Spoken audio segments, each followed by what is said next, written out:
Hello friends, Chanakya academy में आप सभी को अश्विनी सर का नमस्कार। आज हम पढ़ाने जा रहे हैं करेंट अफेयर्स। करेंट अफेयर्स ये 2020। आज पढ़ेंगे हम कि वर्तमान में सार्वजनिक क्षेत्र के बैंकों की संख्या कितनी है। आप जानते हैं कि वर्तमान सरकार ने बैंकों का विलय किया हुआ है, तो ऐसी स्थिति में ये वर्तमान सरकार के द्वारा 3 बार बैंकों का विलय किया गया है। तो पहली बार जो विलय किया गया था और विलय करने के उपरांत ये 1 अप्रैल 2017 को ये वर्तमान सरकार ने पहली बार ये 2 बैंकों का विलय किया था। आप जानते हैं कि वो विलय किस बैंक में हुआ था। वो विलय हुआ था SBI में, स्टेट बैंक ऑफ इंडिया। ये 2 बैंकों का विलय किया गया। वो बैंक कौन थे? तो एक था जिनको मनमोहन सरकार ने गठन किया हुआ था, उसका नाम था भारतीय महिला बैंक। ये भारतीय महिला बैंक की स्थापना नरसिंह राव सरकार के द्वारा 2013 में किया गया था। तो भारतीय महिला बैंक और SBI के जो 5 अनुषंगी, ये अनुषंगी यानी कि जो सहायक SBI के जो 5 सहायक बैंक थे, अनुषंगी बैंक थे, इन बैंकों का भी SBI में विलय किया गया था। उसी तरह 1 अप्रैल 2019 को bank of Baroda, BOB, bank of Baroda, ये बैंक ऑफ बड़ौदा में भी 2 बैंकों का विलय किया गया था। वो बैंक थे देना बैंक और दूसरा था विजया बैंक। तो 2 बैंकों का जो विलय किया गया था, जो प्रभावी हुआ था, लागू हुआ था 1 अप्रैल 2019 से।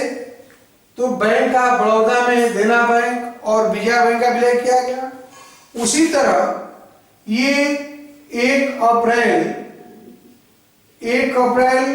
2020 से जो प्रभावी हुआ है, हमारे फाइनेंस मिनिस्टर ने, ये सीतारमण ने जो घोषणा की हुई है, इस बार ये 6 बैंकों का 4 अन्य बैंकों में विलय किया गया है।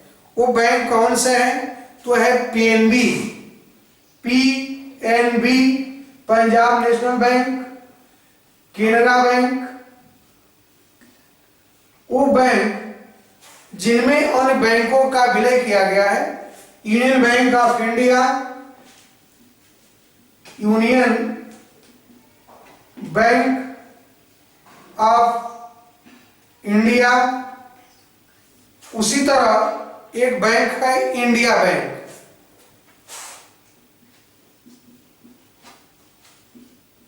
बैंक।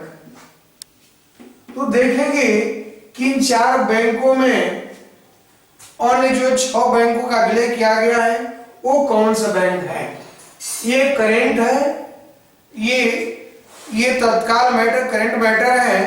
31 अगस्त 2020 को हमारी फाइनेंस मिनिस्टर सीतारमण ने इन 4 बैंकों में अन्य 6 बैंकों के विलय का घोषणा किया था, जो 1 अप्रैल 2020 से ये लागू भी हो गया है, प्रभावी हो गया है।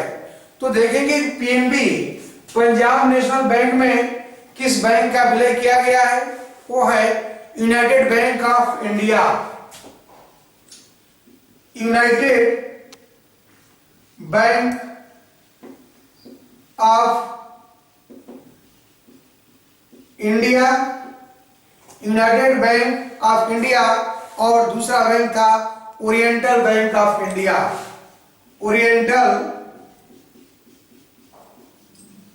Oriental bank of India. तो इन दो बैंकों का विलय किया गया।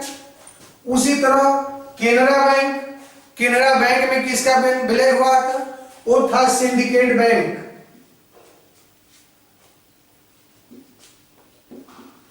Syndicate bank. उसी तरह यूनियन बैंक ऑफ इंडिया में आंध्रा बैंक तथा कारपोरेशन बैंक। ये कारपोरेशन बैंक का विलय किया गया तथा इंडिया बैंक में पहला जो भारत का सबसे इंपॉर्टेंट बैंक था वो इलाहाबाद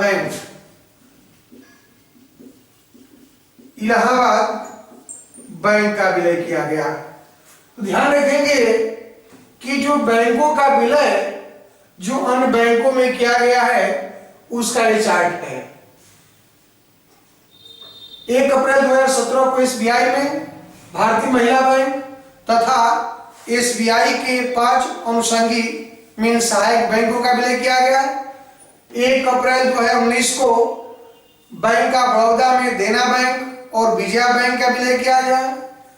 1 अप्रैल 2020 से जो प्रभावी 6 अन्य बैंकों का 4 अन्य बैंकों में विलय किया गया है वो है पीएनबी पंजाब नेशनल बैंक में union bank of India, oriental bank of commerce, Canara bank में syndicate bank, union bank of India में आंध्रा बैंक तथा कारपोरेशन बैंक तथा इंडिया बैंक में इलाहाबाद बैंक का विलय किया गया है। तो इस प्रकार आप देख रहे हैं कि इसमें 6 बैंक है, 1 2 3 4 5 6। तो अन्य बैंक कौन से हैं सार्वजनिक क्षेत्र के? ध्यान रखेंगे कि bank of Maharashtra, bank of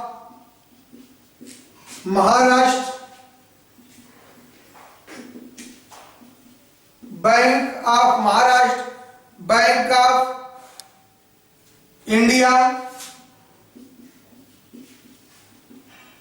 UCO bank, Punjab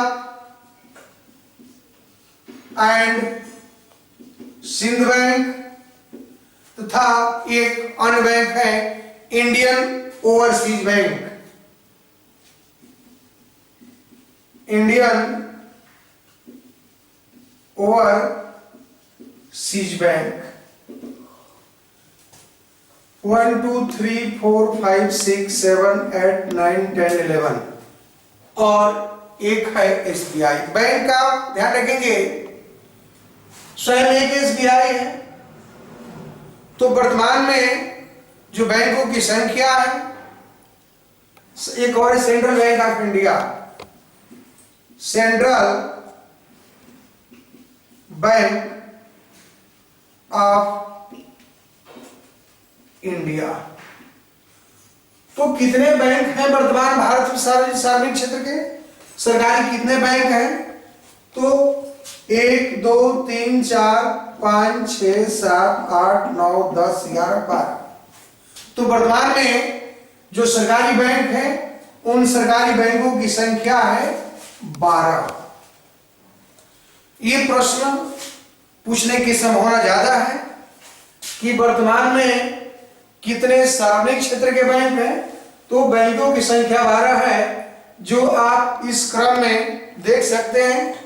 SBI, bank of Baroda, Punjab national bank, Canara bank, union bank of India, India bank, bank of Maharashtra, bank of India, UCO bank, Punjab and Sindh bank, Indian overseas bank, central bank of India. ये वर्तमान भारत में सार्वजनिक क्षेत्र के ये 12 bank हैं। तो आप इसको नोट कर लेंगे। हम नेक्स्ट पढ़ने जा रहे हैं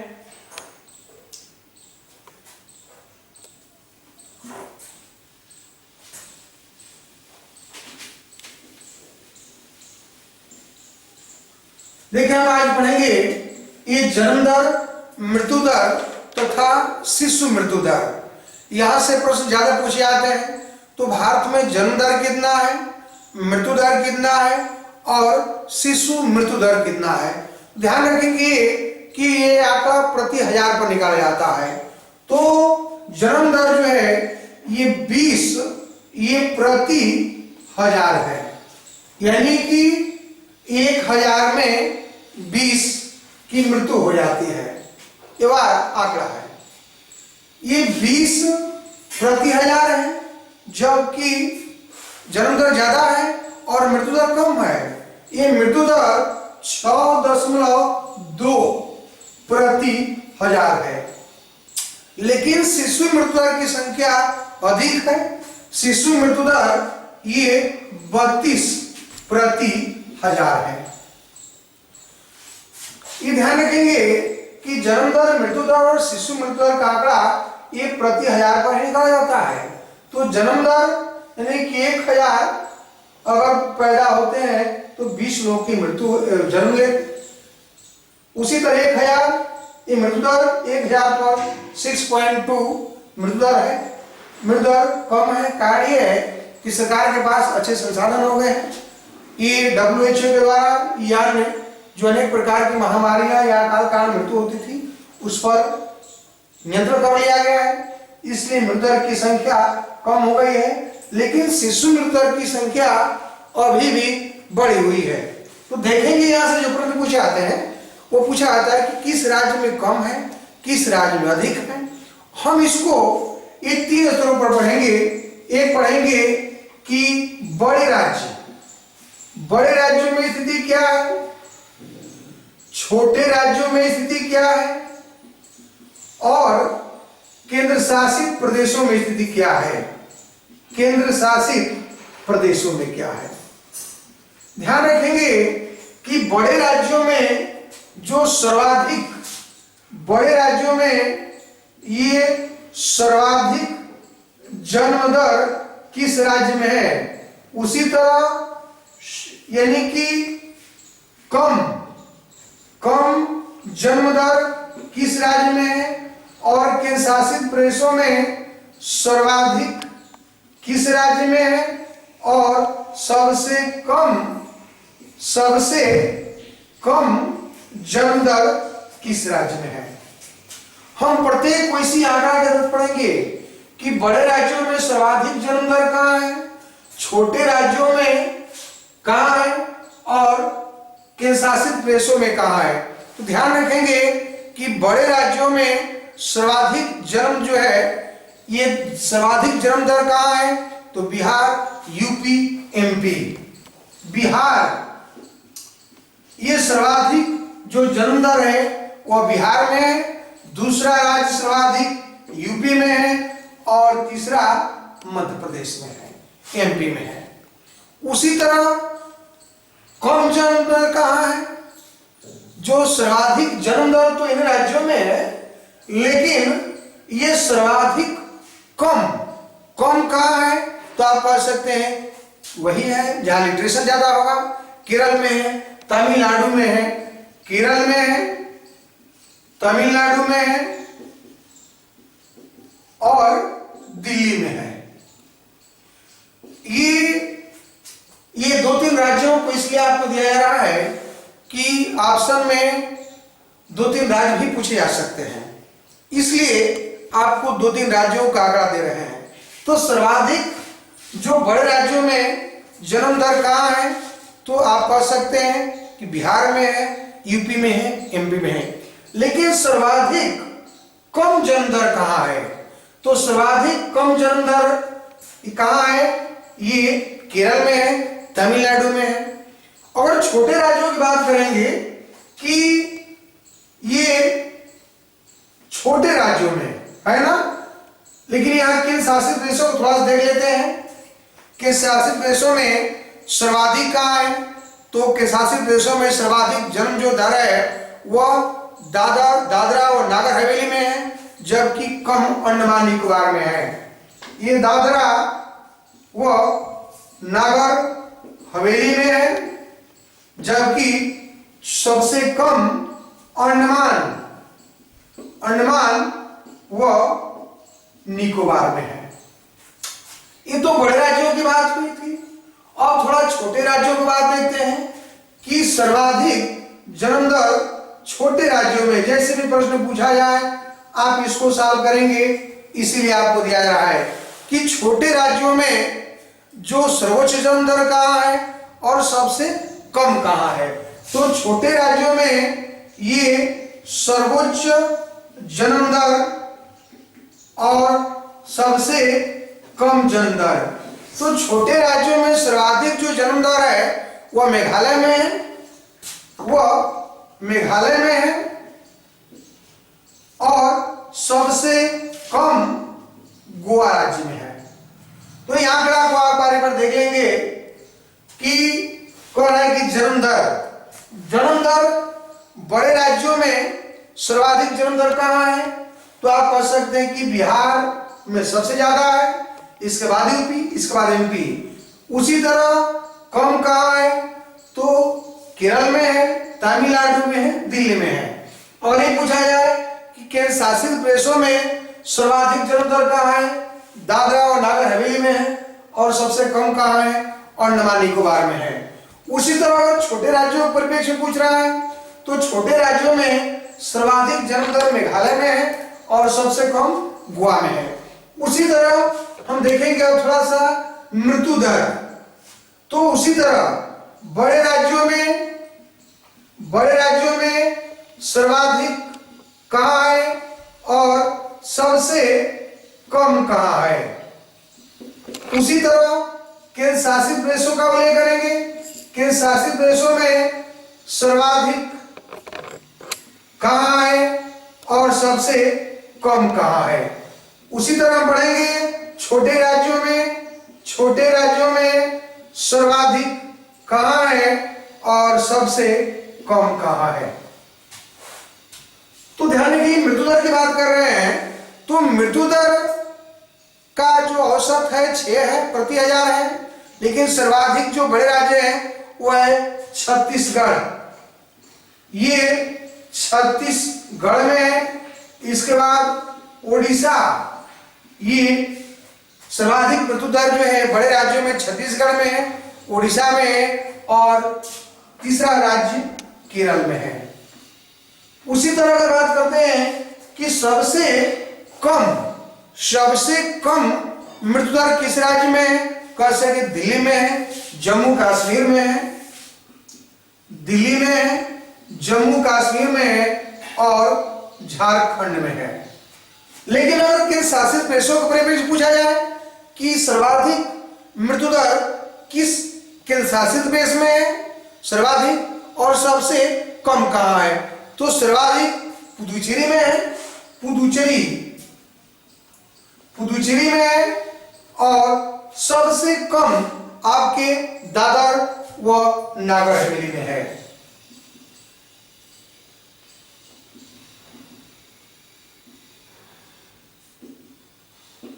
इसी तरह छोटे राज्यों में अगर पूछा जाए कि छोटे राज्यों में सर्वाधिक मृत्यु दर कहाँ है और सबसे कम कहाँ है, तो ध्यान रखेंगे कि छोटे राज्यों में सर्वाधिक हिमाचल प्रदेश में है और सबसे कम किस राज्य में है, वो है नागालैंड। एक बार फिर से देखते हैं, मृत्यु दर बड़े राज्यों में सर्वाधिक कहाँ है, तो छत्तीसगढ़, उड़ीसा, केरल, और सबसे कम कहाँ है, दिल्ली, जम्मू कश्मीर, झारखंड। के शासित प्रदेशों में सर्वाधिक कहाँ है, पुदुचेरी। सबसे कम कहाँ है, दादर और नागर हवेली। छोटे राज्यों में सर्वाधिक कहाँ है, हिमाचल, और सबसे कम कहाँ है, नागालैंड। उसी प्रकार शिशु मृत्यु दर की भी बात करते हैं। ध्यान रखेंगे, शिशु मृत्यु दर, ये शिशु मृत्यु दर बड़े राज्यों में सर्वाधिक और सबसे कम। उसी तरह केंद्र शासित प्रदेशों में सर्वाधिक और सबसे कम। छोटे राज्यों में सर्वाधिक और कम कहां है। तो बड़े राज्यों में ध्यान रखेंगे कि शिशु मृत्यु दर बड़े राज्यों में सर्वाधिक कहां है। तो ध्यान रखेंगे कि बड़े राज्यों में जो सर्वाधिक शिशु मृत्यु दर है वो है मध्य प्रदेश, उत्तर प्रदेश और असम। मध्य प्रदेश, उत्तर प्रदेश और असम, यानी कि उत्तर प्रदेश शिशु मृत्यु दर में ये दूसरा स्थान रखता है। और सबसे कम कहां है तो केरल, दिल्ली तथा तमिलनाडु। उसी तरह केंद्र शासित प्रदेशों में सर्वाधिक शिशु मृत्यु दर कहां है और सबसे कम कहां है। तो ध्यान रखेंगे कि छोटे राज्यों में, केंद्र शासित प्रदेशों में सर्वाधिक दमन व दीव में है, दमन व दीव में है, और सबसे कम आपके अंडमान निकोबार में है। उसी तरह छोटे राज्यों में सर्वाधिक कहां है और सबसे कम कहां है। तो सर्वाधिक है अरुणाचल में और सबसे कम है नागालैंड में। ये आपके शिशु मृत्यु दर का है, आप इसको देख लेंगे एक बार। और नेक्स्ट में हम पुनः आपके राष्ट्रीय घटना चक्र ध्यान रखेंगे। यह है राष्ट्रीय घटनाएं, ये राष्ट्रीय घटनाएं हैं। और आपका जो करंट अफेयर्स का पार्ट है वो है पार्ट 17। ये 17वां पार्ट है जो करंट अफेयर्स का है। अब इसी के साथ समाप्त करते हैं। तब तक के लिए धन्यवाद।